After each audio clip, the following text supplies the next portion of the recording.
ராமேஸ்வரம் ராமநாத சுவாமி கோவிலில் கந்த சஷ்டி திருவிழாவை முன்னிட்டு முருகர் சூரரை வதம் செய்து அழிக்கும் நிகழ்ச்சி நடைபெற்றது. இதில் ஏராளமான பக்தர்கள் பால்குடம் எடுத்து ரத வீதிகளை சுற்றி வந்து முருகப்பெருமானுக்கு அபிஷேகம் செய்து சுவாமி தரிசனம் செய்து சென்றனர்.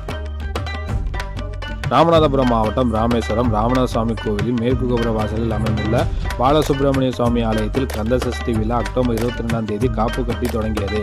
அன்றிலிருந்து நூற்றுக்கணக்கான உள்ளூர் பக்தர்கள் காப்பு கட்டி விரதம் மேற்கொள்ள தொடங்கினர்.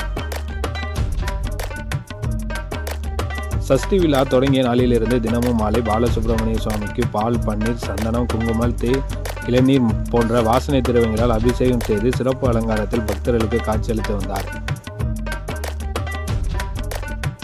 இந்த நிலையில் சூரசம்கார நிகழ்ச்சியை முன்னிட்டு ராமநாத சுவாமி கோவிலில் இருந்து முருகன் வள்ளி தேவயானுடன் புறப்பாடாகி மேற்கு கோபுர வாசலுக்கு வந்தனர்.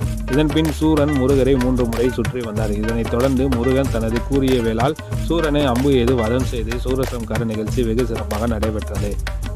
இதன் பின் ஏராளமான பக்தர்கள் பால்குடம் எடுத்து 4 ரத வீதிகளை சுற்றி வந்து முருகனுக்கு பாலாபிஷேகம் செய்தனர். இதில் நூற்றுக்கணக்கான ராமேஸ்வரம் பகுதியைச் சேர்ந்த பக்தர்கள் கலந்து கொண்டு சுவாமி தரிசனம் செய்தனர்.